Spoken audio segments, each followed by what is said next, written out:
This is the OnePlus 11, this year's successor to both the OnePlus 10T and 10 Pro. That's because there is no Pro model this year, so the OnePlus 11 has a lot of expectations on its shoulders. I'm Will for GSM Arena, and let's see what this phone has to offer in our full review.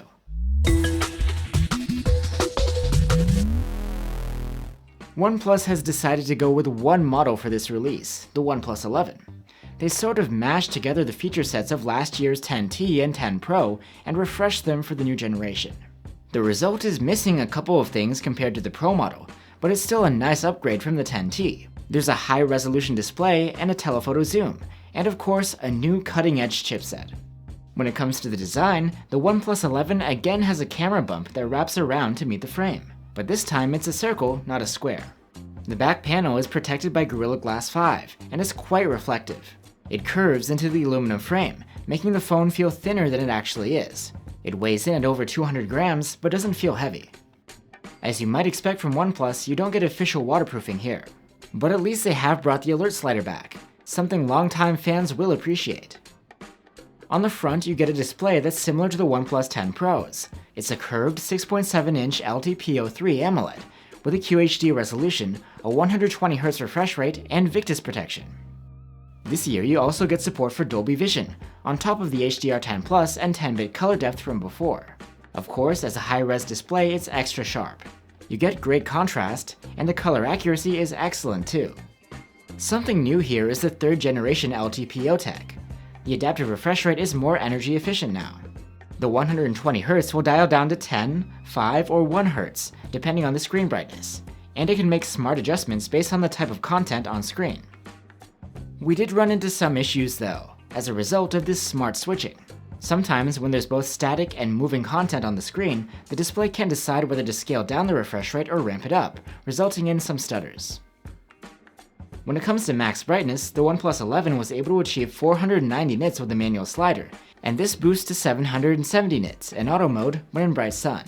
That's good, but not impressive, at least for a flagship these days. You get an under-display fingerprint reader for biometrics, and again it's fast and responsive. The OnePlus 11 has a pair of stereo speakers with Dolby Atmos support. The loudness is very good, and the sound is quite clean, with nice sounding vocals, but not a ton of bass.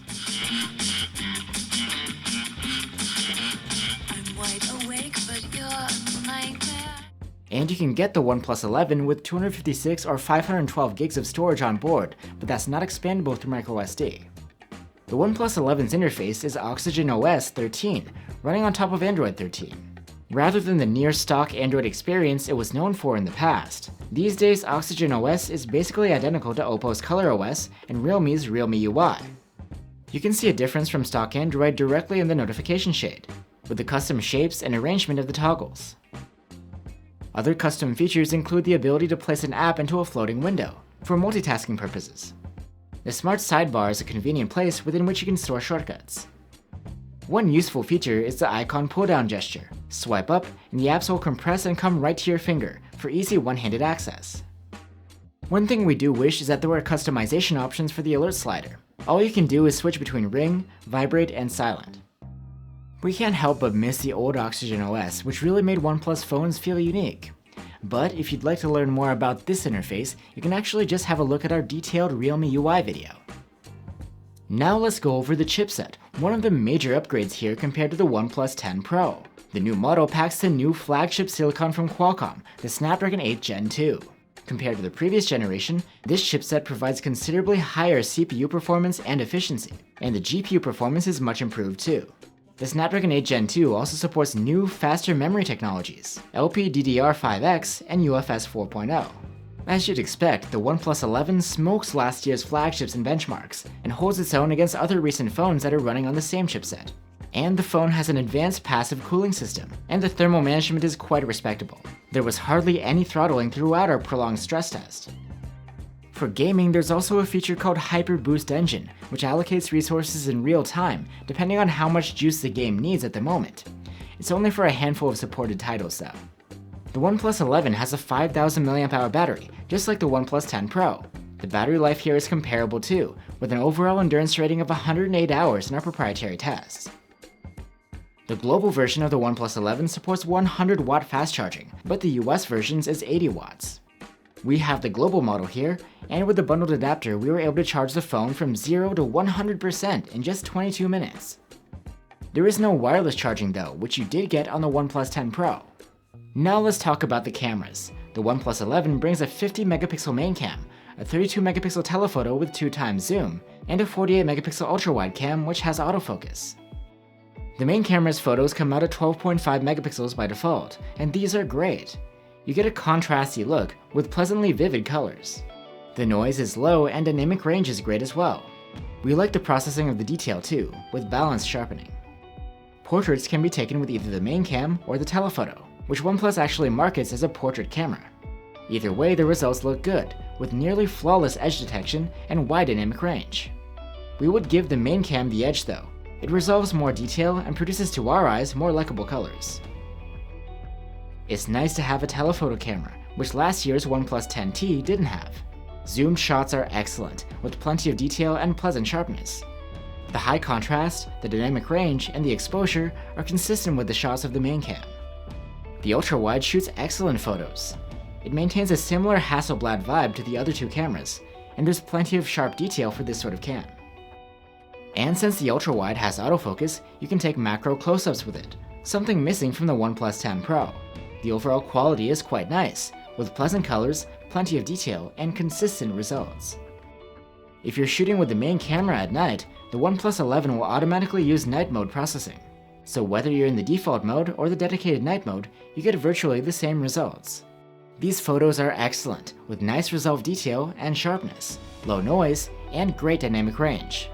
The exposure is balanced too. You don't get the excessive brightening you often see from this sort of processing. In the default shooting mode, zooming at night will get you a crop from the main cam. There isn't quite as much detail, and there's some extra sharpening applied, but the rest of the qualities are just as good. The ultra-wide cam's low-light photos also get night mode processing by default. The results are great, with vivid colors and a true-to-life exposure. There's low noise, a pleasant level of sharpness, and well-contained highlights. For selfies, OnePlus has brought back their tried-and-true 16-megapixel front-facing camera. The shots have plenty of detail, vivid colors, good contrast, and wide dynamic range, even in backlit scenes. You can record video with the main camera in up to 8K resolution at 24 FPS. We do see a wider dynamic range and a more consistent exposure than last year, but the always-on electronic stabilization seems to introduce some jitters. 4K video from the main cam looks excellent. Details are sharp and colors are vivid. You get wide dynamic range, and the white balance is consistent with the still photos. Even in low light, the main cam holds up well. Details look surprisingly great, even in the shadowy areas of the scene. The contrast is good too, and the exposure looks natural. The telephoto camera can only shoot video in up to 1080p at 30 FPS. If you try to zoom in 4K, you'll just get a crop from the main cam. Understandably, the quality doesn't hold up to the other cameras, but the telephoto provides decent contrast and dynamic range, and enough detail for the resolution. 4K footage from the ultra-wide camera looks just as good as the main cams. There's plenty of detail, good contrast, and punchy colors. Dynamic range is wide, and the noise is low. Electronic stabilization is always on and available from all video modes. In 4K, the phone does a great job of smoothing out the picture, with no abrupt shakes or jitters. So that's the OnePlus 11. It's a clear upgrade over the OnePlus 10T, with an improved screen and chipset, bigger battery, and telephoto zoom. Compared to the 10 Pro, it's nearly the same device, but there are a few things missing. Wireless charging, 3x zoom, and the Pro's main cam has a bigger sensor. Still, overall, the OnePlus 11 is quite well-rounded, and it does come a bit cheaper than the Pro. It's worth recommending, especially if you want to upgrade from an older OnePlus model. Thanks for watching, guys. If you'd like to check out some alternatives to the OnePlus 11, one option is the Pixel 7 Pro. You can also check out the Moto Edge 30 Ultra. Let us know what you guys think, and I'll see you on the next one.